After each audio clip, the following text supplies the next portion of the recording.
ஒவ்வொரு சமூக குழுவிற்கும் அதன் சொந்த வழக்கமான நடத்தை முறைகளை கவனமாக வரையறுக்கப்பட்டு குழுவின் உறுப்பினரால் எதிர்பார்க்கப்படுகின்றன. இப்ப அது அங்கீகரிக்கப்பட்ட பாத்திரங்கள் உள்ள இப்ப உதாரணத்துக்கு இப்ப எக்ஸாம்பிள் சொல்லுவோம் இல்லையா, இப்ப பெற்றோர்கள் மற்றும் குழந்தைகள். உதாரணத்துக்கு நான் சொல்ல வரேன். இப்போ ஆசிரியர்கள் மற்றும் மாணவர்கள். இப்ப குழந்தை வந்து பெற்றோர்கிட்ட எப்படி நடந்துக்கணும், அது மாதிரி பெற்றோர் வந்து ஒரு குழந்தையை எப்படி பாதுகாக்கணும், எப்படி பராமரிக்கணும் அப்படின்ற விதம் இருக்கு. அதே மாதிரி ஒரு ஆசிரியர் மற்றும் மாணவர். இப்ப ஒரு ஆசிரியர் வந்து மாணவர்கிட்ட எப்படி நடந்துக்கணும், அது ஒரு அப்ரோச் இருக்குன்னு சொல்லுவோம் இல்லையா, முன்மாதிரியாக.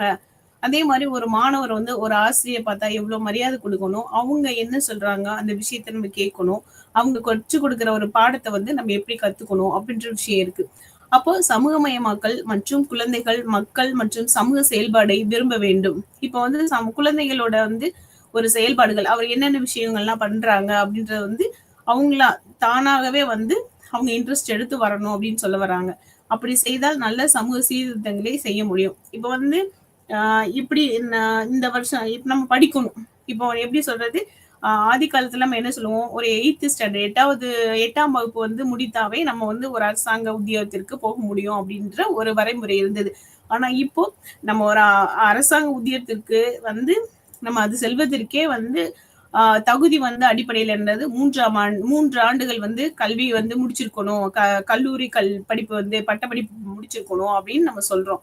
சோ அதே மாதிரிதான் இப்ப நல்ல ஒரு சீர்திருத்தங்களை வந்து நம்ம அந்த மாதிரி நடந்து கொண்டா மட்டும்தான் நல்ல சீர்திருத்தங்களை வந்து அமைக்க முடியும்னு சொல்ல வராங்க. இப்ப சமூகம் மற்றும் சமூகமற்ற மக்கள். இப்ப வந்து சமூகத்திலயும் சமுதாயத்துல மக்களும் ஒன்றோடு ஒன்று எப்படி இருக்கணும் அப்படின்றத பாக்குறோம். இப்ப சமூகமய மக்களின் 3 செயல்முறைகளை வெற்றியாக பிரதிபலிக்கும் நடத்தையை மக்கள் என்று அழைக்கிறார்கள். இதன் விளைவாக அவர்கள் அடையாளம் காணப்பட்ட குழுவில் பொறுத்து அமையப்பட்டுள்ளது மற்றும் குழு உறுப்பினர்களால் ஏற்றுக்கொள்ளப்படுகின்றன. மக்கள் மற்றவர்கள் முன்னிலையில் ஏங்கி தனிமையில் இருக்கும் போது தொடர்புகளின் தன்மையை பொருட்படுத்தாமல் மற்றவர்களும் இருப்பதில் மட்டுமே அவர்கள் திருப்தி அடைகிறார்கள். இப்போ வந்து நம்ம தனியா இருந்தோம்னா நம்ம வந்து திருப்தியா இருப்போமா? நமக்கு தேவையானது எல்லாமே பார்த்துட்டு நம்ம இது பண்ண முடியுமா? இப்ப நம்மளோட தேவைகளை வந்து பூர்த்தி செய்யறதுக்கே நம்ம ஒருத்தரை வந்து சார்ந்துதான் இருக்கிறது. அதுதான் டிபெண்டன்சின்னு சொல்லுவாங்க. இப்ப நம்ம எல்லா விஷயத்தையும் நம்ம தனிப்பட்ட முறையில் நம்ம செய்ய முடியுமா? எல்லா விஷயங்களையும் வந்து முடியாது. ஒரு சில விஷயங்கள நம்ம எதிர்பார்ப்போட சிலர் கூட சேர்ந்து ஒரு குழுவாக சேர்ந்தா மட்டும்தான் அது செயல்முறை வந்து நடத்த முடியும். அது சாத்தியக்கூறாக சொல்லப்படுறாங்க. இப்ப சமூக குழுவின் தாக்கங்களில் மாறுபாடுகளுக்கு பங்களிக்கும் காரணிகள். இப்ப சமூக குழுக்கள் தாக்கங்களின் மாறுபாடுகளுக்கு காரணி வந்து என்னவா இருக்கும்? ஒரு குழுவா ஏற்றுக்கொள்ளணும், அதோட தன்மையை பொறுத்து. அப்பதான் நிலை பாதுகாக்க முடியும். நம்ம தனிமையா செயல்பட்டோம்னா ஒரு விஷயத்த பண்ண முடியுமா? முடியாது. அப்ப குழுவா சேர்ந்தா மட்டும்தான் அது முடியும். அதுதான் நிலை பாதுகாப்புன்னு சொல்றோம். இப்ப சமூக குழுக்களின் தாக்கங்களில் மாறுபாடுகளுக்கு பங்களிக்கும் காரணிகள் குழுவிற்கு ஏற்றுக்கொள்ளும் தன்மை, நிலை பாதுகாப்பு, குழு வகை, குழுவின் வெவ்வேறு உறுப்பினர்கள், ஆளுமை இணைப்பு நோக்கம். சோ இதெல்லாமே சமூக குழுக்கள். இதோட தாக்கங்கள் எப்படி இருக்கும்னா தன்மை நிலையா இருக்கும். தன்மைனா ஒருத்தர சார்ந்து செயல்படுறது. நிலை பாதுகாப்புனா அப்பதான் நிலையாக நம்ம வந்து ஒவ்வொரு விஷயத்த நம்ம செயல்படுத்த முடியும் அப்படின்னு. அப்ப நிலையா செயல்படுத்தணும்னா அதுக்கு என்ன வேணும்? ஒரு குழு அமைப்பு வேணும். அப்ப அந்த குழுவுல உறுப்பினரா இருப்பாங்க. அப்பதான் நம்ம ஆளுமைனா அட்மினிஸ்ட்ரேட்டிவ்னு சொல்லுவோம். அப்பதான் நம்மளோட நோக்கங்களை வந்து சரியான முறையில வந்து செயல்படுத்த முடியும். அப்ப சமூக நடத்தையை வந்து ஒரு ஆரம்ப உத்தியோகத்துக்கு கொண்டு போடக்கூடிய சூழ்நிலைகள் உருவாக காரணமா இருக்கும். இப்ப வாழ்க்கையின் முதல் அல்லது 2 மாதங்களில் இந்த தூண்டுதல்கள் மக்களிடமிருந்தோ அல்லது பொருட்களிடமிருந்தோ வந்ததாக என்பதை பொருட்படுத்தாமல் அவர்களின் சூழலில் உள்ள தூண்டுதலுக்கு அவை பதிலளிக்கப்படுகின்றன. இப்ப உதாரணமாக என்ன சொல்றோம்? எக்ஸாம்பிள் சொல்லலையா? ஃபார் எக்ஸாம்பிள் உதாரணமாக மக்களின் குரல் மற்றும் பிற சத்தங்களை தெளிவாக வேறுபடுத்துவதில்லை. இப்போ வந்து நம்ம பேசுறோம்னா சத்தமா பேசினா நம்ம சொல்லக்கூடிய கருத்துக்கள் வந்து கேட்க முடியுமா? முடியாது. அப்போ உங்களை வந்து நம்ம பேசணும், நம்ம குரல் வந்து எப்படி இருக்கணும்னா அர்த்தம் உள்ளதாக இருக்கணும். அதான் சொல்லுவோம்ல, மீனிங்ஃபுல்லா இருக்கணும். நம்ம பேசுற வார்த்தைகள் வந்து மீனிங்லெஸ்ஸா இருக்கக்கூடாது, மீனிங்ஃபுல்லா இருக்கணும். அதுதான் அந்த குரல் மற்றும் சத்தங்களை தெளிவாக வேறுபடுத்தணும் அப்படின்னு சொல்ல வராங்க. மோசமான நடத்தை வடிவில் சமூகமயமாக்கல் 3ஆம் மாதத்தில் தொடங்குகிறது. குழந்தைகள் தங்கள் சூழலில் உள்ள நபர்களையும் பொருட்களையும் வேறுபடுத்தி அவர்களுக்கு வித்தியாசமாக பதிலளிக்கும். இப்ப அதான் குழந்தைகள் இருக்கு இல்லையா, இப்போ நம்ம ஃபர்ஸ்ட் மந்த்லயே நமக்கு ரியாக்ட் பண்ணுவாங்களா? நம்ம 3 மந்த்ஸ்ல நம்ம பேசினா அதுக்கு வந்து பதிலளிப்பாங்க, ரியாக்ட் பண்ணுவாங்க, சின்ன ஸ்மைல் பண்ணுவாங்க, இல்லைன்னா அவங்களுக்கு ஏதாவது பசிச்சதுன்னா அழுவாங்க. இந்த மாதிரி வித்தியாசம் காட்டுறாங்க இல்லையா, அப்ப அவங்களுக்கு வந்து ஒவ்வொரு மாசத்துக்கும் சில வித்தியாசங்கள்லாம் நம்ம வேறு டிஃபரன்ஷியேட் பண்ணி காட்டுறோம்னு சொல்ல, வித்தியாசங்கள் வேறுபடுத்தி காட்டுது. இப்ப குழந்தை பருவத்துல ஒரு சமூக வளர்ச்சி எப்படி இருக்கும்னா, 2 முதல் 6 வயது வரையிலான குழந்தைகள் சமூக தொடர்புகளை எவ்வாறு உருவாக்குவது மற்றும் வீட்டிற்கு வெளியே உள்ளவர்களுடன், குறிப்பாக அவர்களின் சொந்த வயதினருடன் எவ்வாறு பழகுவது என்பதை கற்றுக்கொள்கிறார்கள். இப்ப 2 to 6 வயசு நம்ம என்ன செய்வோம், எல்லார் வீட்டுக்கும் அழைச்சிட்டு போவோமா? கிடையாது. ரொம்ப நெருங்கிய உறவுகள் அப்படின்னா அவங்க வீட்டுக்கு குழந்தைகளை அழைச்சிட்டு போவோம். சிலர் வந்து ஒரு சில குரூப் இருக்காங்க, எங்கேயுமே அழைச்சிட்டு போக மாட்டாங்க குழந்தைகளை ஒரு குறிப்பிட்ட ஸ்டேஜ் வரைக்கும். சில ஒரு அதாவது தன்னுடைய மனநிலைமையை பொறுத்து இருக்கு அவங்களோட உறவுகள் சம்பந்தமா, அவங்களோட இருக்க அந்த தொடர்பு சமூக இது இருக்கு இல்லையா, அவங்களோட வளர்ச்சிக்கு ஏத்த மாதிரி இந்த இந்த இடத்துக்கு தான் இவங்களை கூட்டிட்டு போகும், அழைச்சிட்டு போகணும், இல்ல இவங்களை அழைச்சிட்டு போக கூடாது, இந்த இடத்துக்கு இந்த வயதுல இருந்து இந்த விஷயங்களுக்கு எல்லாம் இவங்களை அழைச்சிட்டு போகணும், இந்த விஷயத்துக்கு எல்லாம் அழைச்சிட்டு போக கூடாது அப்படின்றத யாரு அப்ப பெற்றோர்கள் வந்து முடிவு பண்றாங்க. முடிவு பண்ண பிறகு இந்த குழந்தைகளை வந்து அழைச்சிட்டு போறாங்க. அப்ப அழைச்சிட்டு போகும்போது அவங்களுக்கு வந்து அவங்க அப்பதான் அவங்க எப்படி மத்தவங்க கூட பேசணும், எப்படி பழகணும், இல்ல நம்ம எப்படி வந்து அவங்களுக்கு பதில் அளிக்கணும் அப்படின்ற விஷயம் வந்து வித்தியாசம் பண்ணி காட்டுறது வந்து இந்த குழந்தை பருவத்தோட ஒரு வளர்ச்சியா நம்ம கருதப்படுறாங்க. மற்றவர்களுடன் தங்களை மாற்றிக்கொள்ளவும் விளையாட்டு நடவடிக்கைகளை எவ்வாறு ஒத்துழைக்கவும் கற்றுக்கொள்கிறார்கள். இப்ப வந்து நம்மள ஒரு குறிப்பிட்ட வயசு வரைக்கும் தன்னை எப்படி மாத்திக்கணும், தன்னை நம்மளை எப்படி நம்ம வந்து நடவடிக்கைன்னா நம்மளோட பிஹேவியர். இப்ப வந்து கேரக்டருக்கு பிஹேவியர் இருக்கு, இட்ஸ் என்டையர்லி ரெண்டாவது ரெண்டு வேறுபடுத்தி காட்டுறது. இப்ப வந்து பிஹேவியர்னா நம்ம அந்த சூழ்நிலைக்கு ஏத்த மாதிரி நம்ம வந்து நடந்து கொள்றதுதான் நம்மளோட அந்த பிஹேவியர் நம்ம சொல்லுவோம். ஆனா கேரக்டர்னா இவங்க இப்படிதான், இவங்க வந்து சில விஷயங்களை வந்து இந்த விஷயங்களே இப்படிதான் பண்ணுவாங்க, இந்த விஷயங்களை பண்ணவே மாட்டாங்க அப்படின்னு சொல்லக்கூடியதுதான் கேரக்டர். அப்ப அதுதான் நம்ம எப்படி நம்ம வந்து அவங்களுக்கு வந்து அவங்களுக்கு அதுக்கு ஏத்த மாதிரி சில விஷயங்களை வந்து அட்ஜஸ்ட் பண்ணி ஒத்துழைப்பு கொடுத்து செயல்படுவாங்க, சில விஷயங்களை வந்து ஒத்துழைப்பு கொடுத்து செயல்பட மாட்டாங்க. அதுதான் அவங்களோட அது வந்து கல்வி அடிப்படையிலையும் சரி, விளையாட்டு துறையிலையும் சரி, அவங்களோட நடந்துக்கூடிய முறைகள் வந்து கொஞ்சம் வித்தியாசமாக கருதப்படுது. இப்ப ஆரம்ப காலம் குழந்தை பருவம் பெரும்பாலும் பிரிங் ஆங் வயது என்று சொல்றாங்க. இப்ப வந்து இந்த 2 to 6 சொல்றோம் இல்லையா, அவங்கள அந்த ஏஜ் குரூப்பை வந்து என்ன சொல்றாங்கன்னா பிரிங் ஆங் அப்படின்னு சொல்லி அந்த வேர்ட்ல கருதப்படுறாங்க. சோ இப்ப பெரியவர்களுடான உறவுகள், சில சிறு குழந்தைகளுடன் பெரியவர்களுடன் குறைந்த நேரத்தை செலவிடுகிறார்கள். இப்ப சிறு குழந்தைகள் பெரியவர்களுடன் குறைந்த நேரத்தை செலவிடுகிறார்கள் மற்றும் தீம்களுடன் இருப்பதில் இருந்து குறைவான மகிழ்ச்சியை தூண்டுகிறார்கள். இப்ப ஏன் வந்து சிறு குழந்தைகள் எல்லாம் பெரியவங்க கூட இருக்கிறது இல்ல, அப்படி இருந்தாங்கன்னா சில விஷயங்களை வந்து கத்துக்குப்பாங்க.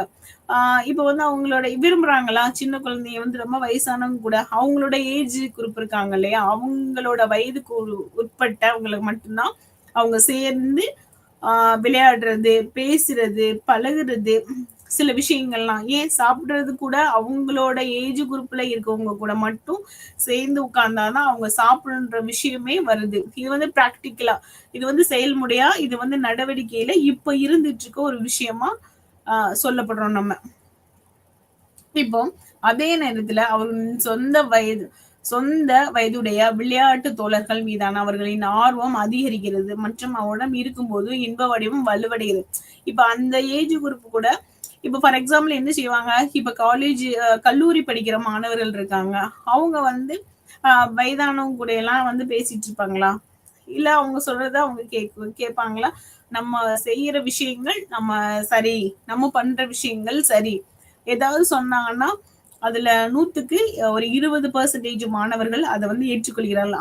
80% மாணவர்கள் அதை என்ன சொல்றாங்க, ஏற்றுக்கக்கூடிய மனநிலைமை வந்து ரொம்ப குறைவாக உள்ளது.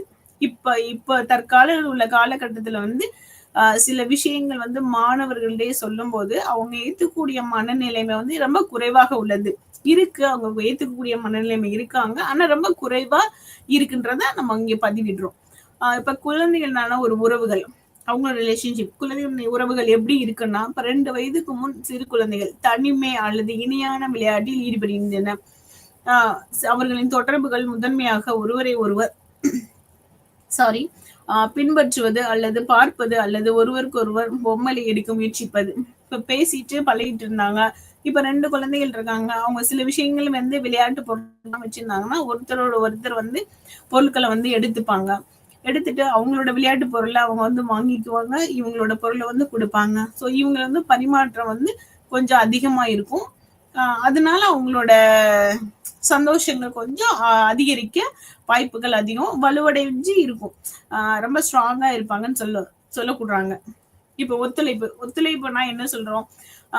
ஒரு விஷயத்த வந்து நம்ம சார்ந்து இருக்கணும் அப்படின்னு சொல்லி சார்புடையதா கருதப்படுறாங்க, நம்ம சொல்லப்படுறோம். இப்ப பெருந்தன்மைனா அதுக்கு ரொம்ப சில விஷயங்கள் இருக்கு இல்லையா, எதிர்மறையாக. இப்ப நான் சொல்லக்கூடியதெல்லாம் ஒத்துழைப்பு, சார்பு. இப்ப வந்து எதிர்மரம் பெருந்தன்மைனா சுயநலமின்மை. ஒரு பெருந்தன்மையா இருக்கணும், சுயநலம் வந்து இருக்கக்கூடாது அப்படின்னு சொல்லப்படுறாங்க. இப்ப சுயநலமா சில விஷயங்கள்ல நம்மளே என்ன செய்யறோம், சுயநலமா சில விஷயங்கள்ல அந்த நடந்துக்கக்கூடிய தருணத்துல நம்மளோட வாழ்க்கை முறையில் சில தருணங்கள்லாம் சொல்லப்படுறோம். சில இல்லைன்னா சுயநலமா இருக்கக்கூடிய சூழ்நிலைகள் அதிகமாக இருக்க வாய்ப்பு இருக்கு. தேர்ட் வந்து தாராள மனப்பான்மை. இப்ப தன்னலமற்ற தன்மை. அப்ப தாராள மனப்பான்மைனா ரொம்ப தாராளமா இருந்தாலும் எப்படி சொல்றது, சிக்கனமா செயல்படணும் அப்படின்னு சொல்றாங்க. இப்ப வந்து இது எல்லாமே சமூக வளர்ச்சி தொடர்புடைய ஒரு அமைப்பாக செயல்பட்டு இருக்கு. இப்ப சமூக அங்கீகாரத்திற்கான ஆசை. இப்ப சமூக அங்கீகாரத்திற்கான ஒரு ஆசைனா நம்ம வந்து சில விஷயங்கள் வந்து சமுதாயம் சார்ந்து செயல்படணும், படிக்கணும், நம்ம வந்து வேலை வாய்ப்பு இருக்கணும். அதே மாதிரி வறுமையை வந்து ஒழிக்கணும், கல்வி நிலையை வந்து அதிகரிக்கணும், சில பாதுகாப்பா நம்ம செயல்படணும், ஒழுங்குமுறையா இருக்கணும் அப்படின்றதுதான் இது ஒரு சமூக அங்கீகாரத்திற்கான ஒரு அமைப்பா இருக்குது, நம்ம சொல்லப்பட்டோம். இப்ப சமூக ஒப்புதலுக்கான ஒரு ஆசை. இப்ப போலித்தனமா எப்படி இருக்கும்னா, போலித்தனமா சில விஷயங்கள்லாம் நம்ம வந்து சில விஷயங்கள் பண்ணுவோம், ஆனா அதை வந்து தவறுன்னு சொல்லி நம்ம ஏற்றுக்கொள்ள மாட்டோம். ஏன் அப்படி இருக்கணும், நம்ம செய்யற தவறுகளை வந்து நம்ம வந்து நம்ம வந்து ஒத்துக்கொள்ளணும். அதுதான் ஒரு ஒப்புதலுக்கான ஒரு அமைப்பா செயல்பட முடியும். இப்ப அனுதாபம், இணைப்பு நடத்தை. இப்ப அனுதாபம், எல்லா விஷயத்திலயும் அனுதாபமா இருக்க முடியுமா? சில விஷயங்கள்ல நம்ம சில தருணங்கள்ல அனுதாபமா இருக்க முடியும், ஆனா எல்லா விஷயங்களையும் நம்ம அனுதாபமா இருக்க முடியுமா? முடியாது. அதுக்கான வாய்ப்புகள் ரொம்ப குறைவு. இப்ப எதிர்மறை வாதம்.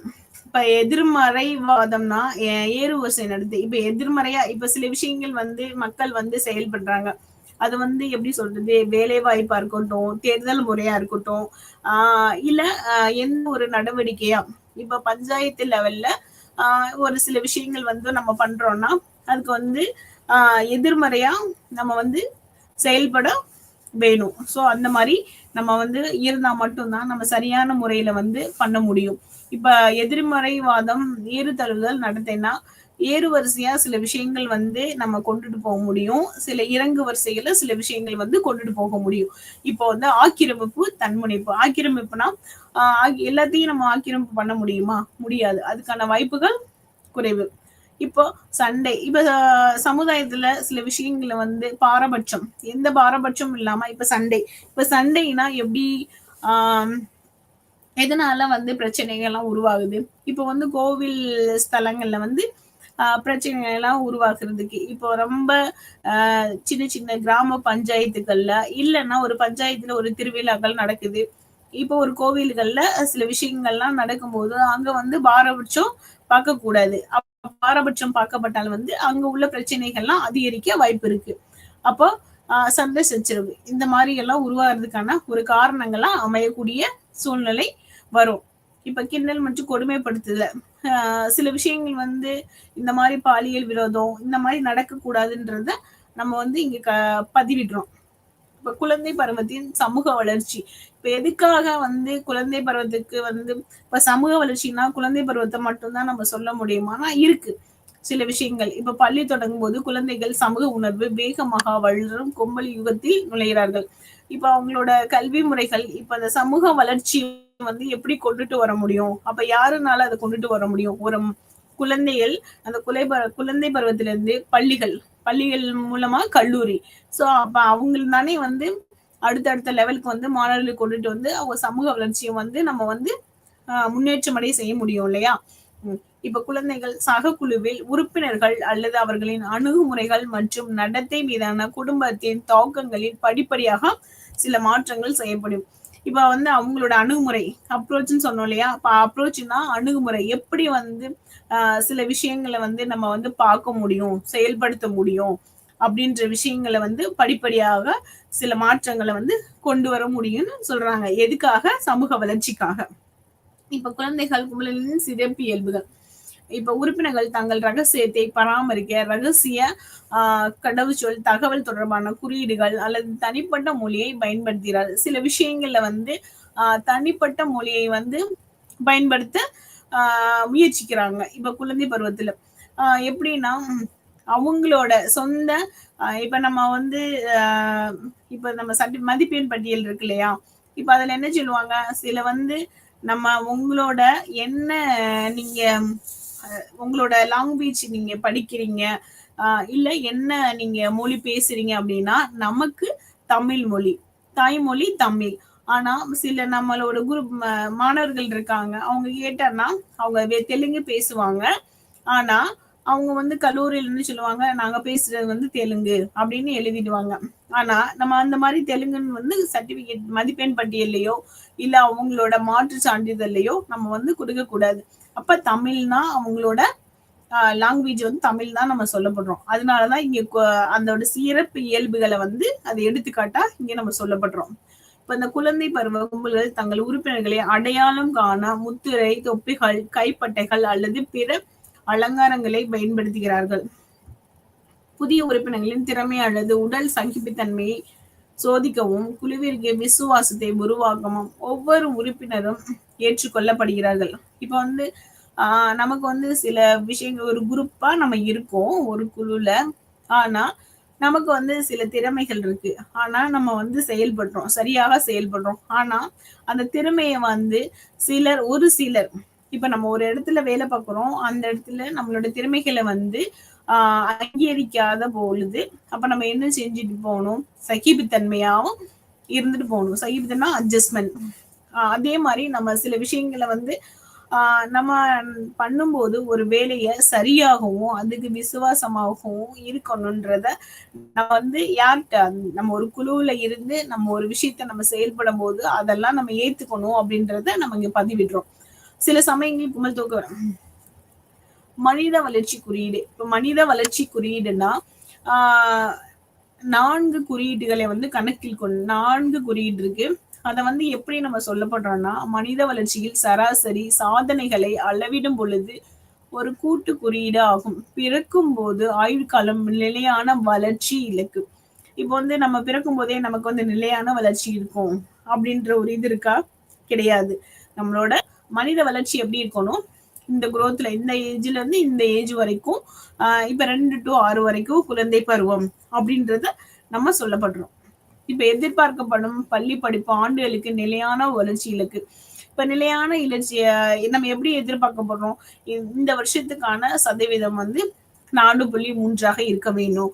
இல்லோட கல்லூரி சராசரியான வளர்ச்சி வந்து எப்படி இருக்கணும், 4.4 இருக்கணும் அப்படின்னு சொல்றோமா? இப்ப ஒவ்வொரு இலக்கும் எப்படி இருக்கணும்னா ஃபர்ஸ்ட் வந்து பள்ளி படிப்பு ஆண்டுகள் வந்து அது வந்து ஒரு வளர்ச்சி வந்து நிலையான வளர்ச்சியா இருக்கணும். நிலையான வளர்ச்சினா பள்ளி படிப்புனா ஒவ்வொரு ஆண்டுக்கும் நம்ம வந்து அதோட சதவீதம் வந்து அதிகரித்து கொண்டே இருக்கணும், நம்ம கொஞ்சம் குறைவா ஆகக்கூடாது. இப்போ ஃபார் எக்ஸாம்பிள் 2021-22 ஆண்டு வந்து இப்ப 8.5% வளர்ச்சி என்றால் இப்போ 2022-23 அதோட வளர்ச்சி வந்து 8.10 இருக்க வேண்டும். அதுதான் நிலையான வளர்ச்சி. சோ வளர்ச்சின்றது படிப்படியாக உயர்ந்து கொண்டே இருக்க வேண்டும் நம்ம சொல்லப்படுறோம். இப்ப பள்ளி கல்வியின் சராசரி ஆண்டுகள் நிலையான வளர்ச்சியாக இருக்க வேண்டும். அடுத்தபடியாக பள்ளி படிப்பின் சராசரி ஆண்டுகாலம் நிலையான வளர்ச்சியாக இருக்க வேண்டும். அது மொத்த தேசிய வருமானம் நிலையான வளர்ச்சியாக இருக்கணும்னு நம்ம சொல்றோம். இப்ப அதே மாதிரி இந்தியாவோட கண்ணோட்டம் வந்து மனித வளர்ச்சி குறியீடு. இப்ப 2021 இந்தியாவின் மதிப்பு வந்து 0.633 இருந்தது. எப்போ 2021 இது உலக சராசரியின் 0.732 விட குறைவாக இருந்தது. அப்போ இது வந்து சராசரி வந்து 0.732 விட குறைவாக இருக்குது. எப்போ 2021 இப்போ வந்து எப்போ இருக்கு குறைவாக இருக்கு. இதே 2020 2019 கோவிட்க்கு முந்தைய நிலையுடன் 0.645 ஒப்பிடுகையில் இந்தியா தனது மதிப்பில் 0.642 சரிவை பதிவு செய்துள்ளது. அப்போ 2020 மற்றும் 2019 விட 0.642 சரிவை பதிவு செய்துள்ளது. அப்போ வந்து குறைவாக இருக்கு நம்ம சொல்லப்படுறோம். அப்ப ஆயுட்காலம் 2021 பிறக்கும் போது இந்தியாவின் ஆயுட்காலம் 67.2 ஆண்டுகளாக பதிவு செய்யப்பட்டுள்ளது. அதோட பிறப்பு அதாவது மொத்த தேசிய வருமானம் தனிநபர் மொத்த தேசிய வருமானம் டாலர்னு சொல்லுவோம் இல்லையா, அதுல 6.590 இருந்துள்ளது. இப்ப அது மொத்த தேசிய வருமானம். இப்ப பாலினத்தோட சமத்துவமின்மை எப்படி இருக்கும்னா அதோட குறியீடு வந்து பாலின சமத்துவமின்மை குறியீட்டில் இந்தியா 122வது இடத்தில் உள்ளது. அப்ப பாலின சமத்துவமின்மை வந்து எத்தனாவது இடத்துல இருக்குன்னா 122 இடத்தில் வந்து கருதப்படுது. இப்ப நடந்து கொண்டு இருக்கும்போது COVID-19 தொற்று நோய் ஏறக்குறைய ஒவ்வொரு நாட்டிலும் மனித வளர்ச்சியில் தலைகீழாக மாறியது. கணிக்க முடியாத வகையில் மாறுபாடுகளை தொடர்கிறது. இப்ப வந்து COVID-19 இருக்கு இல்லையா, அப்போ மக்கள் வந்து 2019 ஆகஸ்ட்ல வந்து ஆரம்பிக்கப்பட்டது. அப்போ அந்த தருணத்துல மக்கள் எவ்வளவு தூரம் பாதிக்கப்பட்டாங்க.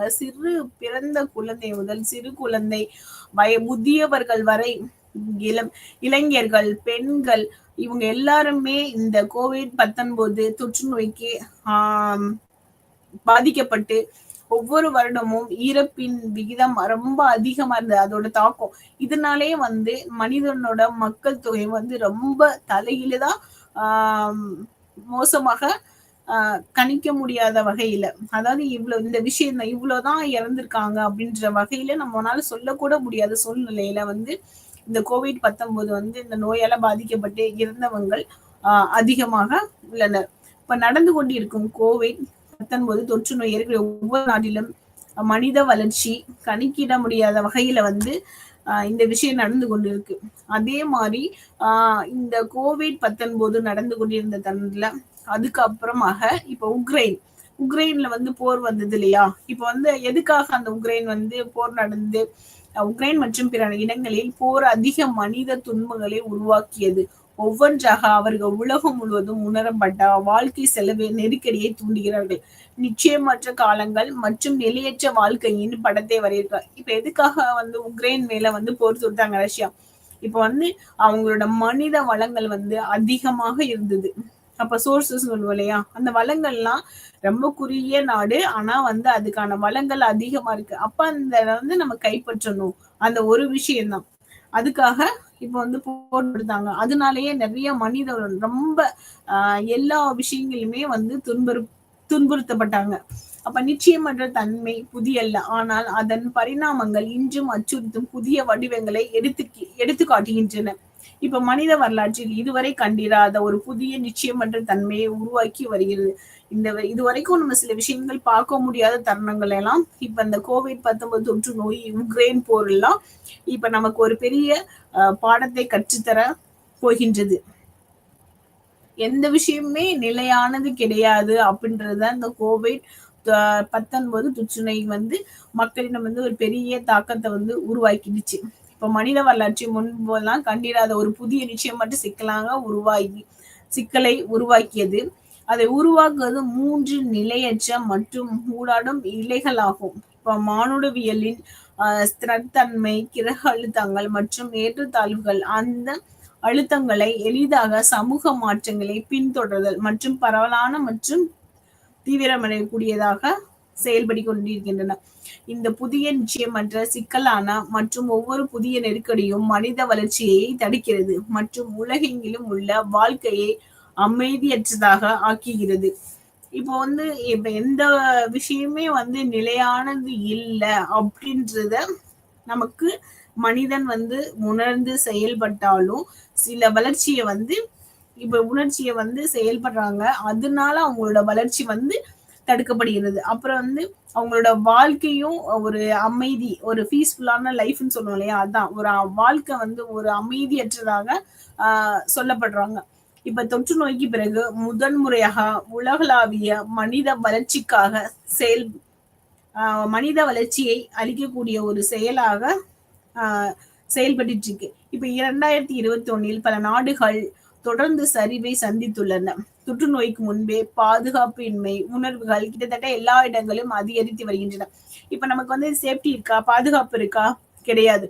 அப்படி பாதுகாப்பு இருக்குன்னா நம்ம ஒரு தொற்று நோய், இப்ப அந்த COVID-19 தொற்று நோய் உருவாகி இருக்கு. ஆனா இதனால நம்ம எவ்வளவு விஷயங்கள் நம்ம பாதிப்படைய செய்யறோம் அப்படின்றத நமக்கு பாதுகாப்பு இல்ல, மக்களோட புரிதல் ரொம்ப குறைவா இருக்கு அப்படின்றத நம்ம சொல்லப்படுறாங்க. இப்ப 2021 ஆண்டில் பல நாடுகள் HIV தொடர்ந்து சரிவை சந்தித்தன. தொற்று நோய்க்கு முன்பே பாதுகாப்பு உணர்வுகள் கிட்டத்தட்ட எல்லா இடங்களிலும் அதிகரித்திருக்கு. பல தங்கள் அரசியல் அமைப்புகள் இருந்து அந்நியப்பட்டதாக உணர்கிறார்கள். மற்ற தலைகீழ் ஜனநாயகம் பின்னடைவு மோசமடைந்துள்ளது. இப்ப ஜனநாயகம்னா அவங்களோட ஒரு ஆதிக்கம் எப்படி இருக்கு அப்படின்னா ரொம்ப மோசமாக கருதப்படுறாங்க.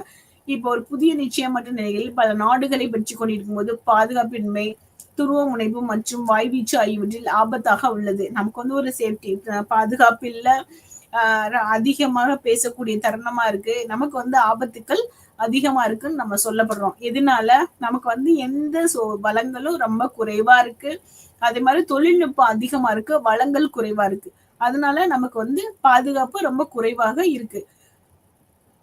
இப்போ வாக்குறுதியும் உள்ளது. நமது எதிர்காலத்தை மறுபரிசீலனை செய்வதற்கும் எங்கள் நிறுவனங்களை பாதுகாப்பதற்கும் இல்ல புதுப்பிப்பதற்கும் மாற்றி அமைப்பதற்கும் மற்றும் நாம் எதை மதிக்கிறோம் என்பதை பற்றி புதிய கதைகளை உருவாக்குவதற்கும் ஒரு வாய்ப்பாக செயல்படுகிறது. நம்ம சில விஷயங்களை புதுசா பண்ணணும், அதை மாற்றி அமைக்கணும். அப்புறம்தான் நம்ம சில விஷயங்களை உருவாக்கணும், கிரியேட் பண்ண சொல்லுவோம் இல்லையா, உருவாக்கணும். அப்பதான் நம்மனால இது நமக்கு ஒரு பெரிய வாய்ப்பாக கருதப்படுறாங்க. முன்னோக்கி செயல்படும் பொருளாதார மேம்பாடு என்பது 20ஆம் நூற்றாண்டில் பயிற்சியாளர்கள், பொருளாதார வல்லுநர்கள், அரசியல்வாதிகள் மற்றும் பலர் அடிக்கடி பயன்படுத்திய சொல். இருப்பினும் இந்த கருத்து மேற்கு நாடுகளில் பல நூற்றாண்டுகளுக்காக செயல்படி கொண்டிருக்கு.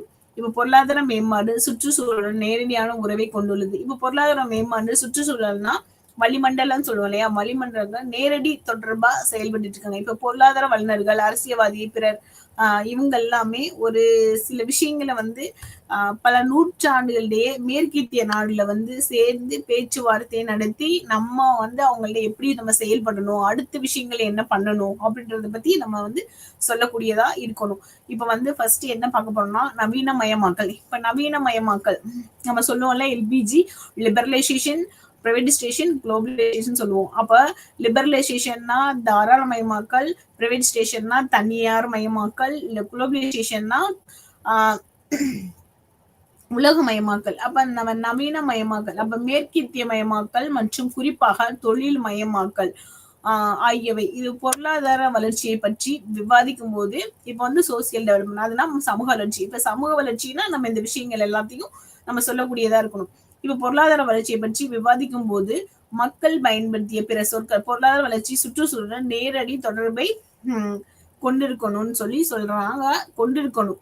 அப்ப விலை எத்தனை, அதிக வேலை வாய்ப்பு இருக்கணும், நிலையான வளர்ச்சி போன்ற பரந்த பொருளாதார நோக்கங்களை அடைய அரசாங்கங்கள் உறுதியளிக்கின்றன. இப்ப வேலை வாய்ப்பு இருக்கணும். வேலை வாய்ப்பு இருந்தாதான் நமக்கு வந்து ஒரு நிலையான வளர்ச்சியை நம்ம வந்து செயல்படுத்த முடியும். அப்ப அந்த நிலையான வளர்ச்சி இருக்கிறதுக்கு இப்ப பொருளாதார நோக்கங்கள் வந்து அரசாங்கத்துல வந்து நம்ம சொல்லக்கூடியதா இருக்கணும். அப்ப நிதி கொள்கை, நிதி நிறுவனங்கள், கட்டுப்பாடுகள், வர்த்தகம் மற்றும் வரி கொள்கைகள் ஆகியவை அடங்கும். இதெல்லாம் சேர்த்து எது நிதி கொள்கைகள், அப்புறம் நிதி நிறுவனங்கள், கட்டுப்பாடுகள், வர்த்தகம் மற்றும் வரி கொள்கைகள் ஆகியவை இதெல்லாமே அடங்கியிருக்கும். இது இல்லைன்னா வேலை வாய்ப்பு மற்றும் பொருளாதார வளர்ச்சி. சாரி. அப்புறம் நெடுஞ்சாலைகள், பூங்காக்கள், விலை வீடுகள், குற்ற தடுப்பு, இப்ப பன்னி கல்வி போன்றவை உள்கட்டமைப்பு மற்றும் சேவைகளை வழங்கும் திட்டங்கள்லாம் இதை வந்து செயல்பட்டு இருக்கு. இப்ப மணிய நிதி, சந்தைப்படுத்தல், சுற்றுப்புற மேம்பாடு, பணியாளர் மேம்பாடு, சிறு வணிக மேம்பாடு, வணிக தக்கமைப்பு மற்றும் விரிவாக்கம், தொழில்நுட்பம், மறிமாற்றம் மற்றும் ரியல் எஸ்டேட் மேம்பாடு ஆகியவற்றில் குறிப்பாக முயற்சியின் மூலம் வேலை உருவாக்கம் மற்றும் தக்க வைத்தல். இப்ப வணிக நிதினா நம்ம வந்து பொருள் கொடுத்து நம்ம பொருள் வாங்குறோம் இல்லையா, வணிக நிதி. சந்தைப்படுத்துதல், இப்ப சந்தைப்படுத்துதல்னா சிறு குறு விவசாயிகள் இப்ப வந்து ஒரு சந்தையில சிறு குறு விவசாயிகளுக்கு வந்து அவங்களுடைய விலை மதிப்பெண் பட்டியல அவங்களே நிர்ணயம் பண்ணி அவங்களே வந்து வியாபாரம் பண்றது, அது சந்தைப்படுத்தல். இப்ப சுற்றுப்புற மேம்பாடுனா பஞ்சாயத்து லெவல்ல சுற்றுப்புற மேம்பாடு எப்படி இருக்கு, இப்ப பஞ்சாயத்து அப்புறம் தான் நம்ம வந்து ஒரு டிஸ்ட்ரிக்ட் லெவல்ல, ஸ்டேட் லெவல், அப்புறம் தான் நம்ம கண்ட்ரி லெவல்ல சொல்லுவோம் இல்லையா, மாவட்டம், மாநிலம், நாடு அப்படின்ற அதே மாதிரி சுற்றுப்புற மேம்பாடு. இப்ப பணியாளர் மேம்பாடுனா இப்ப வந்து அவங்களுக்கு இப்ப ஒரு பஞ்சாயத்துல பணியாளரோட மேம்பாடு எப்படி இருக்கணும், அவங்களுக்கு வந்து வேலை வாய்ப்பு எப்படி இருக்குன்றத பத்தி நம்ம சொல்லக்கூடியது இந்த பணியாளர் மேம்பாடு. இப்ப இந்த சிறு வணிக மேம்பாடு, இப்ப வந்து தொழில் வந்து வியாபாரிகள் வந்து ஒரு இடத்துல இப்ப வந்து குறைவான ஒரு அதிகமான பயிர்கள்லாம் எடுத்து அவங்க வந்து ஒரு அந்த மேம்பாடு அந்த வணிக வியாபாரி கொண்டு போய் கொடுக்கப்படுறாங்க. அதுதான் வணிக மேம்பாடை பத்தி நம்ம சொல்ல போறோம். வணிக தக்கமைப்பு மற்றும் விரிவாக்கம், அப்ப தொழில்நுட்ப பரிமாற்றம், தொழில்நுட்பம்னா சோர்சஸ், மெட்டீரியல்னு சொல்லுவோம் இல்லையா, அதெல்லாம் நம்ம வந்து பரிமாற்றம் பண்ணிக்கிறது. அப்புறம் ரியல் எஸ்டேட்னா இப்போ ஒரு எடுத்து அவங்க வந்து கொடுத்து நம்ம இது கொடுக்குறாங்க இல்லையா, அதாவது இடைத்தரகர்கள் இல்லாம இந்த ரியல் எஸ்டேட் மேம்பாடு இது எல்லாமே உள்ளடக்கியது அப்படின்னு சொல்லி சொல்லப்படுறாங்க. இப்ப தொழில்நுட்பம், இப்ப வந்து பணியாளர் இந்த மூன்றாவது வகையான பொருளாதார அபிவிருத்தி நிபுணர்களின் முதன்மையான ஒரு கவனமா செயல்படுது. இப்ப அந்த எல்லா விஷயங்கள் இருக்கு. வணிக நிதி, சந்தைப்படுத்தல், சுற்றுப்புற சூழல் மேம்பாடு, பணியாளர் மேம்பாடு, சிறு வணிக மேம்பாடு, வணிக தக்கவைப்பு, தொழில்நுட்பம், ரியல் எஸ்டேட், இந்த விஷயம்லாம் இருக்கு. ஆனா எதுக்கு வந்து முதன்மை கவனம் செலுத்தினா தொழில்நுட்பத்துக்கும் சந்தைப்படுத்தல், சுற்றுப்புற மேம்பாடு, பணியாளர்கள், இந்த மூன்றாவது வகையான பொருளாதார இப்ப இவங்களுக்கு வந்து கொஞ்சம் முதன்மையா கவனம் கொடுக்கணும் அப்படின்னு சொல்லப்படுறாங்க.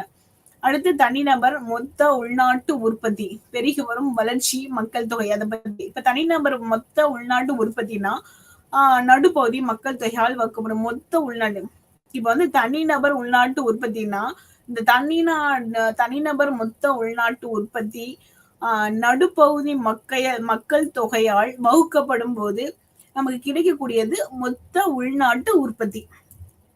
அதான் ஜிடிபின்னு சொல்றோம்ல, கிராஸ் டொமஸ்டிக் பாப்புலேஷன் என்பது பொருளாதாரத்தில் உள்ள அனைத்து குடியுரிமை உற்பத்தியாளர்களையும் சேர்க்கப்பட்ட மொத்த மதிப்பின் கூட்டுத்தொகையாகவும் எந்த ஒரு தயாரிப்பு வரிகளும் மற்றும் தயாரிப்புகள் மதிப்பெண் சேர்க்கப்படாத மாநிலங்களை கழிக்க வேண்டும் சொல்றாங்க.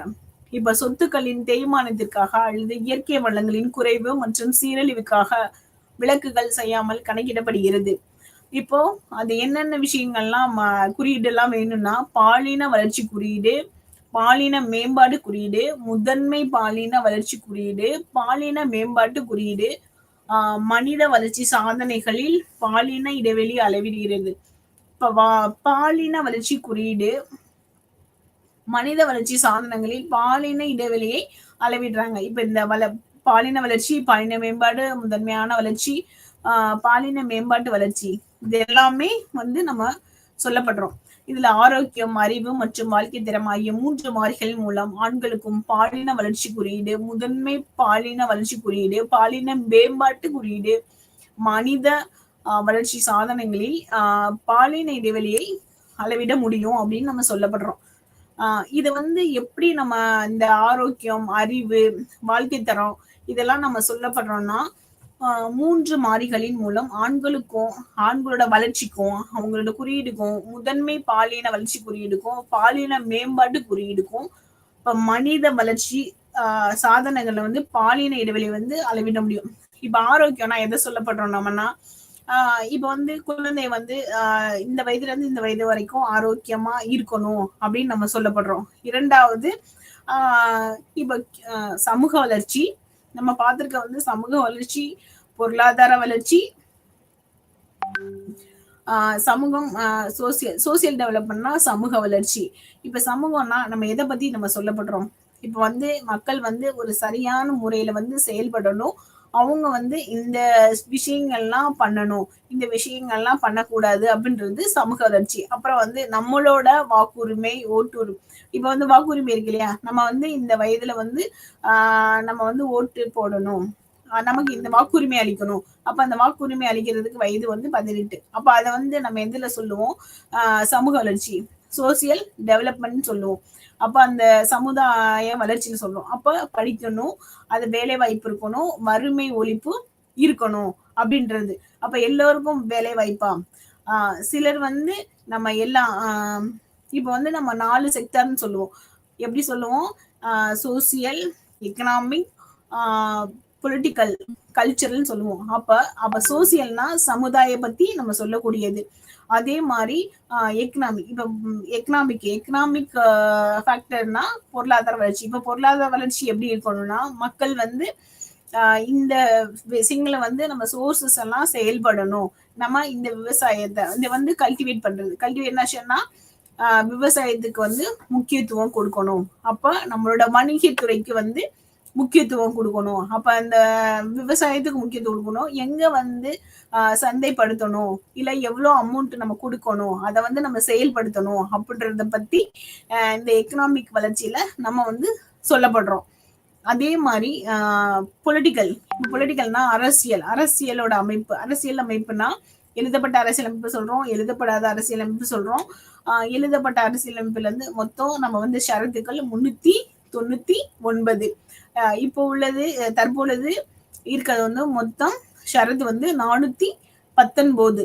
இப்ப 419 ஷரத்து இருக்கு. அதுல 12 அட்டவணைகள் இருக்கு. அப்ப அந்த ஒவ்வொரு அட்டவணைகளும் 1 to 12 அட்டவணைகள் என்ன சொல்லுது, 12 to 14 அட்டவணைகள் என்ன சொல்லிட்டு இருக்கு அப்படின்ற விஷயத்த பத்தி நம்ம அந்த அரசியல் அமைப்புல படிக்கிறோம். அதுக்கடுத்து அரசியல் அமைப்புக்காக 73வது சட்ட திருத்தம். இப்ப இந்த 73வது சட்ட திருத்தம்னா இப்ப வந்து 14 அதோட பிரின்சிபல்ஸ், கொள்கைகள் இருக்கு.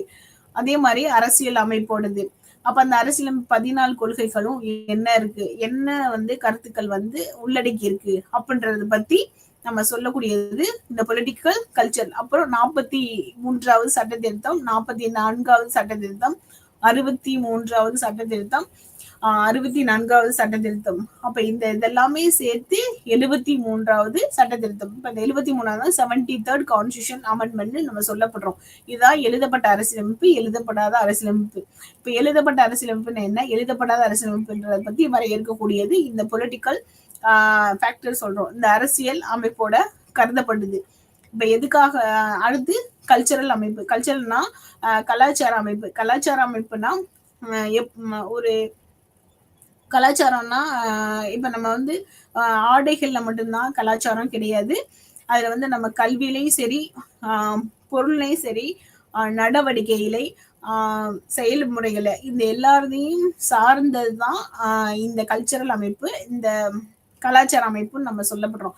இந்த கலாச்சார அமைப்புல என்ன மாதிரியான விஷயங்கள் இருக்கு, இப்ப வாழ்க்கை தரம் எப்படி இருக்கு அப்படின்றத பத்தி நம்ம சொல்லக்கூடியதா இருக்கணும். அப்ப அந்த கலாச்சார அமைப்புல வந்து கலாச்சாரத்தை சார்ந்துதான் அந்த ஒரு அந்த நாட்டுடைய அறிவுபூர்வமான இந்த பள்ளி படிப்பு, இந்த விஷயத்தெல்லாம் தீர்மானிக்கக்கூடிய ஒரு அமைப்பா நம்ம வந்து சொல்லப்படுறாங்க.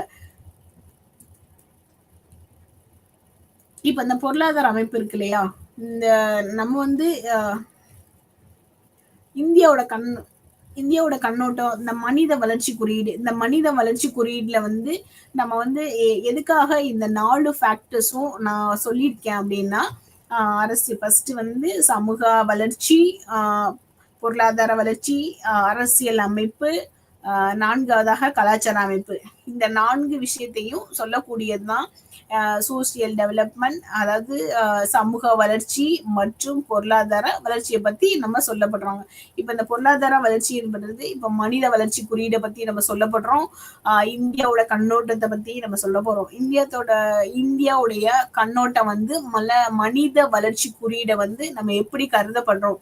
அப்ப 2019 அதோட எப்படி இருந்தது அந்த மனித வளர்ச்சி குறியீடு, 2020ஆம் ஆண்டுல எப்படி இருந்தது மனித வளர்ச்சி குறியீடு, 2021ஆம் ஆண்டு மனித வளர்ச்சி குறியீடு எப்படி இருந்தது, அப்புறம் நம்ம அதுக்கப்புறம் பொருளாதார வளர்ச்சியில மொத்த தேசிய வருமானம், அப்புறம் பாலின சமத்துவமின்மை அப்படின்றத பத்தி நம்ம வந்து கருதப்படுறோம். அதுக்கப்புறம் நம்மளுடைய அந்த பொருளாதார வளர்ச்சியில வந்து எதுக்காக இந்த மாதிரி உக்ரைன் போர் நடந்தது, இந்த கோவிட்-19 வந்து என்ன என் மக்களுடைய எவ்வளவு பெரிய தாக்கத்தை வந்து உருவாக்கி இருக்கு, அது வந்து பாதிப்பை வந்து ஏற்படுத்தி இருக்கு அப்படின்றது மனித வரலாற்றிலே இதுவரைக்கும் நம்ம பார்க்க முடியாத அளவுக்கு, ஒரு நிச்சயமே இல்லாத அளவுக்கு நம்ம இந்த அளவுக்கு நம்ம சில விஷயங்களை வந்து இந்த கொரோனா வந்து கோவிட் 19 வந்து நம்ம மனிதர்களை வந்து ரொம்ப பாதிக்கக்கூடிய அமைப்பா செயல்பட்டு இருக்கு. அதுக்கப்புறம் நம்ம ஒவ்வொரு சில விஷயங்களை வந்து சிக்கலாகவும் அதை நம்ம செயல்படுத்தி கொண்டு இருக்கோம். நம்ம வந்து அதை எதுக்காக நம்ம வந்து ஒரு அவேர்னஸ்னா என்ன, விழிப்புணர்வு. அப்போ அந்த தொற்று நோயோட விழிப்புணர்வை பத்தி மக்களுக்கு ஒரு பெரிய விழிப்புணர்வு முகாமே வந்து அந்த காலகட்டத்துல வந்து நடத்தப்பட்டது. மக்கள் பஞ்சாயத்து மூலியமாக அதை செயல்படுத்தினாங்க. செயல்படுத்த மூலியமா நம்ம வந்து நம்ம மக்கள்ல வந்து ஒரு 70% மக்களை நம்மனால அந்த கோவிட்-19 தொற்று நோயிலிருந்து நம்மளால தன்னை நானே காப்பாத்திக்க முடிந்தது.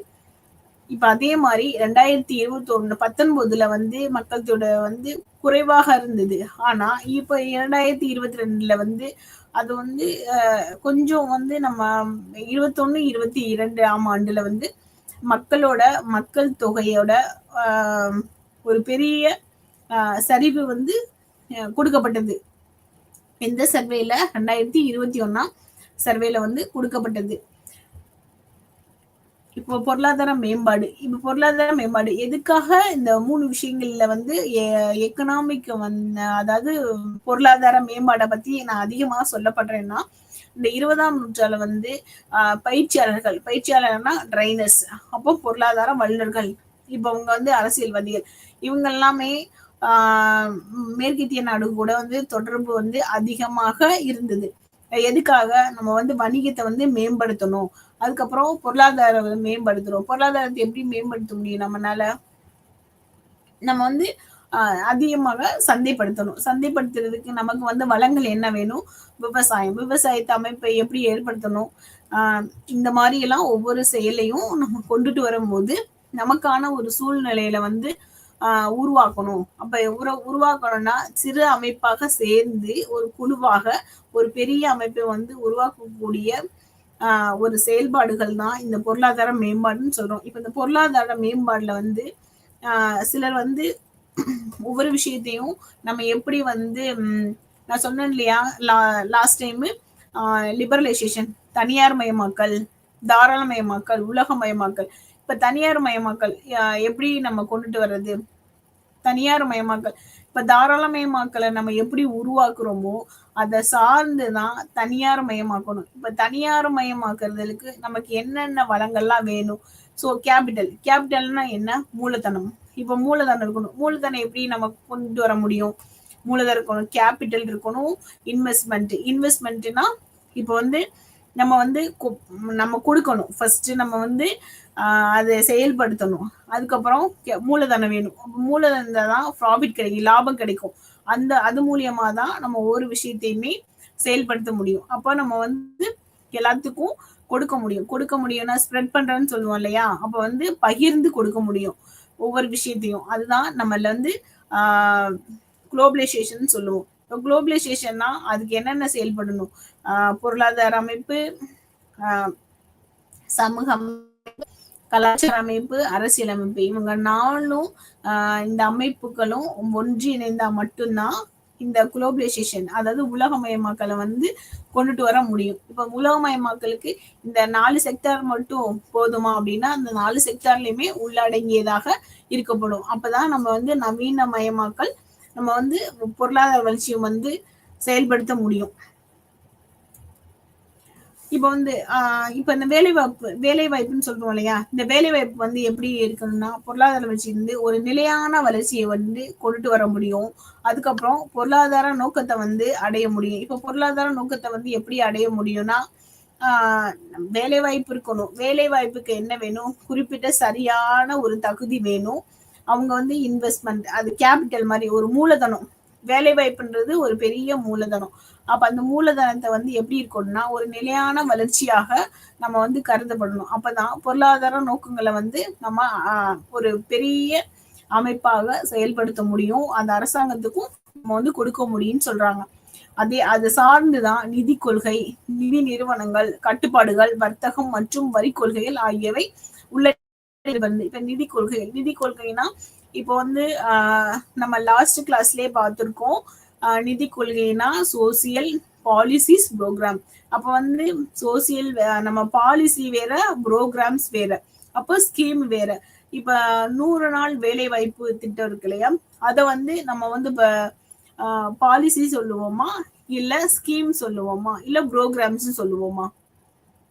அப்போ நம்ம சொல்லணும். இப்ப வந்து 100 நாள் வேலை வாய்ப்பு வந்து அது வந்து ஸ்கீம். அப்போ நிதி கொள்கைகள் இப்ப வந்து நம்ம அதுல இருந்து இவங்களுக்கு இந்த நமக்கு வந்து இன்னைக்கு நீங்க ஒரு நாள் வேலைக்கு வந்துட்டா உங்களுக்கு இவ்வளவு அமௌண்ட் தான் அப்படின்றதா உறுதிப்பாடு இருக்கா? இல்ல. ஆனா அதோட ஸ்கீமோட அளவு என்னன்னா, நீங்க இத்தனை சென்டிமீட்டர்ல இருந்து இவ்வளவு சென்டிமீட்டர் வரைக்கும் நீங்க வேலை பார்க்கணும். அப்போ உங்களுக்கு இவ்வளோ தொகை உண்டு, உங்களுக்கு ஊதியம் அப்படின்றதுதான் அந்த ஸ்கீமோட ஒரு பெரிய கொள்கை. அதுதான் நிதி கொள்கை. இப்ப நிதி நிறுவனங்களோட கட்டுப்பாடு, நிதி நிறுவனங்களோட ஒரு ரெஸ்ட்ரிக்ஷன் கட்டுப்பாடு என்னன்னா, இப்ப வந்து இந்த கம்பெனில வேலை பார்த்தாங்கன்னா இவங்களுக்கு இவ்வளவு ஊதியம் அப்படின்ற ஒரு கட்டுப்பாடு கொடுக்கப்பட்டது. அப்ப கொடுக்கப்படுகிறது. அதுதான் நிதி நிறுவனங்களுடைய கட்டுப்பாடுகள் நம்ம வரையறுக்கிறோம். அதே மாதிரி வர்த்தகம்னா இந்த வர்த்தகத்துக்கு வரி கொள்கைகள். இப்ப டாக்ஸி இருக்கு இல்லையா, அந்த மாதிரி இந்த வர்த்தகத்துக்கு இவ்வளவு செயல்பட்டாங்கன்னா இந்த வரி கொள்கைகள் வந்து கொடுக்க முடியும் அப்படின்னு சொல்லி சொல்றாங்க. நான் ஆல்ரெடி முன்னாடியே நான் சொல்லியிருக்கேன். ஸ்கீம்ஸ் வேற, பாலிசி வேற, ப்ரோக்ராம்ஸ் வேற. நம்ம வந்து எல்லாமே வந்து என்ன சொல்லுவோம்னா சேர்த்து சொல்லுவோம். சோசியல் பாலிசிஸ் ப்ரோக்ராம்ஸ் அப்படின்றத நம்ம வந்து சேர்த்து சொல்லுவோம். ஆனா ஸ்கீம்ஸ்னா வேற, பஞ்சாயத்து லெவல்ல. அதே மாதிரி பாலிசினா வேற, ப்ரோக்ராம்ஸ்னா தனித்தனியாக உருவாக்கப்பட்ட ஒரு அமைப்பு. இப்ப எதுக்காக நிதி கொள்கைகள், நிதி நிறுவனங்கள், கட்டுப்பாடுகள், வர்த்தகம், வரி கொள்கைகள் இதெல்லாமே சார்ந்துதான் இந்த வேலை வாய்ப்பை வந்து இந்த நிலையான வளர்ச்சியை வந்து கொண்டிருக்கு. இப்ப இந்த நிலையான வளர்ச்சிக்கு என்னென்னலாம் தேவை அப்படின்னா, நிதி கொள்கைகள், நிதி நிறுவனங்கள், கட்டுப்பாடுகள், வர்த்தகம், வரி கொள்கைகள் இதெல்லாம் தேவைப்பட்டு இருக்கு. அதே மாதிரி நெடுஞ்சாலைத்துறை. இப்ப நெடுஞ்சாலைத்துறைனாவே நெடுஞ்சாலைத்துறையில வேலை வாய்ப்புகள் இருக்கு. அதே மாதிரி பூங்காக்கள்லையும் வேலை வாய்ப்புகள் இருக்கு. மலிவு விலை வீடுகள், குற்ற தடுப்பு மற்றும் 12 கல்வி போன்ற உள்கட்டமைப்பை மற்றும் சேவைகளை வழங்கும் திட்டங்கள்.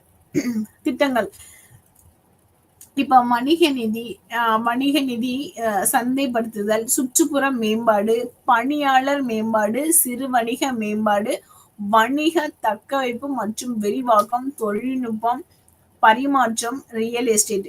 இந்த இதை பத்தி எல்லாம் நான் ஆல்ரெடி உங்களுக்கு முன்னாடியே நான் சொல்லியிருக்கேன்.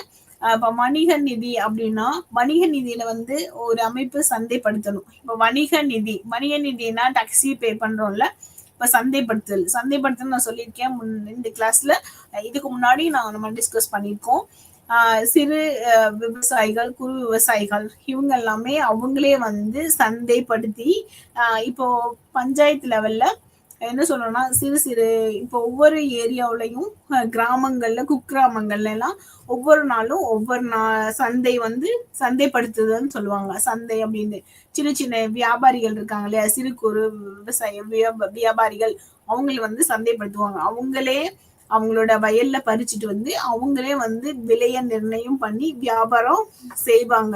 அதுதான் சந்தைப்படுத்துதல். இப்ப சுற்றுப்புற மேம்பாடு, சுற்றுப்புற மேம்பாடுன்னா நான் சொல்லியிருக்கேன் கிராம லெவல்ல சுற்றுப்புற மேம்பாடு. கிராம லெவல்ல ஒரு கிராமத்துல என்னென்ன விஷயங்கள்லாம் பண்ண முடியும், சுற்றுப்புற மேம்பாடு நம்ம செயல்படுத்த முடியும் அப்படின்றத இப்ப வந்து கிராமம் உயர்ந்தாதான் நகரம் உயரும்னு நம்ம சொல்றோம். அப்ப கிராமத்துல என்னென்ன வசதி எல்லாம் செய்து கொடுக்கணும், வந்து அங்கன்வாடி இருக்கணும் ஒரு பஞ்சாயத்துல, அப்புறம் வந்து நூலகம் இருக்கணும், லைப்ரரி. அங்கன்வாடினா பால்வாடின்னு சொல்றோம், நூலகம் லைப்ரரி, அப்புறம் என்ன இருக்கணும் வெட்டினரி ஹாஸ்பிட்டல்னா அது என்னது, வெட்டினரினா இப்ப வந்து கால்நடை, கால்நடையோட மருத்துவமனை, அந்த கால்நடை மருத்துவமனை இருக்கணும். செவிலியர் சின்ன செவிலியரோட மருத்துவமனை இருக்கணும். ஒரு அதாவது அரசாங்க மருத்துவமனை. இதெல்லாமே ஒரு சுற்றுப்புற மேம்பாடு ஒரு கிராம லெவல்ல செயல்படுத்தி இருக்கணும். அப்புறம் வந்து மக்கும் குப்பை மக்கா குப்பை அந்த மாதிரி ஒரு காமன் ப்ராப்பர்ட்டி ரிசோர்ஸ்ன்னு சொல்லுவோம் இல்லையா, அது வந்து பொருளாதார அமைப்பை வந்து மேம்படுத்துறதுக்கு, சுற்றுப்புறத்தை வந்து மேம்படுத்துறதுக்கு இந்த மாதிரி ஒரு செயல் இப்போ செயல்பாடா செய்து கொடுக்கணும் அப்படின்றதுதான் இந்த சுற்றுப்புற மேம்பாடு. இந்த இதெல்லாம் சந்தைப்படுத்தினா மட்டும்தான் அதை நம்ம மேம்பாடு அடைய முடியும். கிராமம் உயர்ந்தாதான் நகரம் உயர முடியும் அப்படின்னு சொல்லி நம்ம சொல்லப்படுறாங்க. அடுத்து பணியாளர் மேம்பாடு, அப்புறம் சிறு வணிக மேம்பாடு. சிறு வணிக மேம்பாடு அப்படின்னு சொல்லும் போது ஒரு சில விஷயங்கள்ல வந்து நம்ம வந்து சிறு வணிக மேம்பாடுன்னா சின்ன சின்ன விஷயங்கள்ல வந்து இப்போ நம்ம சந்தைப்படுத்துறோம் இல்லையா, அது சிறு வணிக மேம்பாடு நம்ம சொல்ற போறோம். இப்ப வணிக தக்கமைப்பு, இப்ப விரிவாக்கம், வணிக தக்கமைப்பு வந்து விரிவாக்கம் செய்யணும். இப்ப தொழில்நுட்ப பரிமாற்றம், தொழில்நுட்ப பரிமாற்றத்தை எப்படி நம்ம பரிமாற்றம் பண்ணிக்க முடியும், ஒவ்வொரு விஷயத்தையும் நம்ம பார்க்கும்போது நம்ம வந்து தொழில்நுட்பம்னா சின்ன சின்ன சோர்சஸ் எல்லாம் இருக்கு இல்லையா, மெட்டீரியல்னு சொல்லுவோம் இல்லையா, வளங்கள், அப்புறம் வந்து தொழில்நுட்பம், இதெல்லாம் நம்ம வந்து பரிமாற்றம் கொடுக்கணும். இப்ப வந்து ஒரு சில பகுதியில வந்து ஒரு சில தொழில்நுட்பம் வந்து ரொம்ப அதிகமாக சந்தைப்படுத்தப்படுவாங்க. அது வந்து அவைலபிள், அதாவது அதிகமாக இருக்கக்கூடிய ஒரு அமைப்பா இருக்கு. இப்ப டெக்னாலஜின்னு சொன்னா தொழில்நுட்பம்னா அதிகமாக கிடைக்கக்கூடிய ஒவ்வொரு பகுதியும் நம்ம சொல்லப்படுறோம். இப்ப கோயம்புத்தூர், அப்ப அந்த பகுதியில வந்து தொழில்நுட்பம்னா அதிகமாக கிடைக்கக்கூடிய ஒரு, இப்ப இந்த மோட்டார்ஸ் இருக்கு இல்லையா, அந்த மாதிரி இல்லைன்னா நிறைய இந்த மாதிரி சிறு சிறு சிறு மெட்டீரியல்ஸ் எல்லாம் வந்து கிடைக்கக்கூடிய அமைப்பா கொஞ்சம் அதிகமாக வாய்ப்பு வந்து இருக்கு. அதே மாதிரி தொழில்நுட்பம் தொழில்நுட்பத்தை வந்து சந்தைப்படுத்துறது, அந்த பணியாளர்கள் அவங்களோட மேம்பாடு, இதெல்லாமே நம்ம செயல்பட்டு இருக்குன்னு சொல்றோம். அப்ப இந்த இதெல்லாம் நான் எதுக்காக இந்த சொல்ல வந்தேன்னா, இந்த சமூக அமைப்பு வந்து ஒவ்வொரு வணிக மேம்பாடு இருக்கணும், நிதி நிறுவனங்கள், இந்த இதெல்லாம் பொருளாதாரத்தை வந்து ரொம்ப ஒரு ஒத்துழைப்பு கொடுக்கக்கூடியதாக, அது வந்து ஒன்றே ஒன்று சார்ந்து செயல்படக்கூடிய ஒரு அமைப்பாக இருக்கக்கூடியதுதான் இந்த எக்கனாமிக் அமைப்புன்னு சொல்றோம். அதாவது பொருளாதார அமைப்பு, பொருளாதார வளர்ச்சி அப்படின்றத பத்தி நம்ம சொல்லப்படுறோம். அப்போ தனிநபரோட இதெல்லாமே பொருளாதார அமைப்பாகவும் செயல்பட்டு இருக்கு. தனிநபரோட ஒரு உள்நாட்டு உற்பத்தியையும் அதோட உள்நாட்டு உற்பத்தி, மக்களோட வளர்ச்சி, மக்கள் தொகை, இது எல்லாமே வந்து பொருளாதார அமைப்போட சார்ந்து செயல்பட்டு இருக்கு. அதான் லாஸ்ட் நம்ம இதுக்கு முன்னாடியே நான் சொல்லியிருக்கேன், கிராஸ் டொமஸ்டிக் பாப்புலேஷன், பொருளாதார வளர்ச்சி வந்து எப்படி இருக்கணும், அவங்க உற்பத்தியாளரை வந்து எப்படி கொண்டு வரணும் அப்படின்றத பத்தி நான் சொல்லப்பட்டிருக்கேன்.